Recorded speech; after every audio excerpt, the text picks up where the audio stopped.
வணக்கம். எல்லாம் நல்லா இருக்கீங்களா? அந்த அன்னைக்கு மார்னிங் டிஃபன் செஞ்சுட்டு இருக்கும்போது, தம்பிக்கு பப்பாளி நறுக்கி குடுத்துருந்தேன். அத அவன் உட்காந்து சாப்பிடுற இடத்த பார்த்தீங்களா? நான் கிச்சன்ல இருக்கும்போது ஹஸ்பண்ட் தான் கூப்பிட்டு காமிச்சாங்க. "அவன் எப்படி உட்காந்துருக்கான் வந்து பாரு" அப்படின்னு சொல்லி.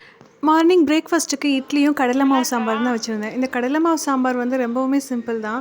பாத்திரத்தில எண்ணெய் ஊத்திட்டு, கடுகு, சீரகம், சோம்பு பொரிஞ்சதுக்கப்புறமா கருவேப்பிலை, வெங்காயம், தக்காளி போட்டு நல்லா வதக்கிட்டு, அது வதங்கினதுக்கப்புறமா மஞ்சப்பொடி, மிளகாய் பொடி சேர்த்து அதையும் நல்லா வதக்குனதுக்கப்புறம் கொஞ்சமா தண்ணி ஊத்தி கொதிக்க விட்டுட்டு, அதில கடலை மாவ கரைச்சி ஊத்தி நல்லா கொதிக்க விட்டு கொத்தமல்லி தூவி இறக்கினோன்னா சாம்பார் ரெடி.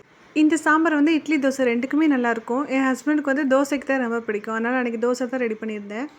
சாம்பார் கொதிச்சிட்டு இருக்கும்போது சைடில் கவுண்டர் டாப்பையும் க்ளீன் பண்ணி வச்சாச்சு. அப்போ தான் சாப்பிட்டுட்டு லஞ்ச் ரெடி பண்ணுறதுக்கு கிச்சனுக்குள்ளே வரும்போது கொஞ்சம் ஃப்ரீயாக தெரியும். அது முடியவும் சாம்பாரை அடுப்பு மாற்றி வச்சுட்டு தோசைக்கல்லை வச்சு தோசையும் ஊற்ற ஆரம்பிச்சிட்டேன். தோசை சுட்டு ஒருத்தருக்கா சாப்பிட கொடுத்தாச்சு. எனக்கெலாம் தொட்டுக்க எது இருந்தாலும் பொடி இருந்து சாப்பிட்டா தான் கொஞ்சம் சாப்பிட்ட மாதிரி இருக்கும். பிள்ளைங்களுக்குமே பொடி ரொம்ப பிடிக்கும். நான் வந்து சுடுசோறில் கூட பொடியும் எண்ணெயும் ஊற்றி சாப்பிட்ருக்கேன். சூப்பராக இருக்கும்.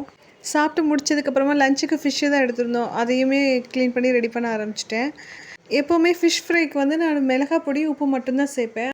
அன்றைக்கி வந்து மிளகாத்தூள் உப்போட சீரகத்தூள், மிளகுத்தூள், கருவேப்பிலை பொடி, நான் எப்போவுமே வீட்டில் கருவேப்பிலை பொடி கொஞ்சம் அரைச்சி வச்சுருப்பேன், அதையும் சேர்த்துக்கிட்டேன். அதோட 2 ஸ்பூன் தேங்காய் எண்ணெயும் சேர்த்து பரட்டி வச்சுருந்தேன். டேஸ்ட் நல்லா தான் இருந்துச்சு. குழம்புலாம் ரெடி பண்ணிவிட்டு கொஞ்சம் நேரம் கழிச்சு தான் ஃப்ரை பண்ண ஆரம்பித்தேன். ஃப்ரை பண்ண ஆரம்பித்து கொஞ்ச நேரத்துலேயே கேஸ் காலி ஆயிடுச்சு. அப்புறமா கேஸ் சிலிண்டரை மாற்றினேன். ஆனால் எனக்கு ஒரு டவுட் இருந்துச்சு. அப்புறம் ஹஸ்பண்டை கூப்பிட்டு அவங்க தான் எனக்கு சேஞ்ச் பண்ணி கொடுத்தாங்க. அவங்க வீட்டில் இல்லாதப்போ நானும் மாட்டியிருக்கேன். அது என்னமோ சிலிண்டர் மாற்ற தெரிஞ்சாலும் அதை மாற்றுறதுக்கு ஒரு பயம். மேக்ஸிமம் எல்லோரும் தைரியமாக மாட்டிடுவீங்க. என்ன மாதிரி யாராவது பயப்படுவீங்கன்னா சொல்லுங்கள்.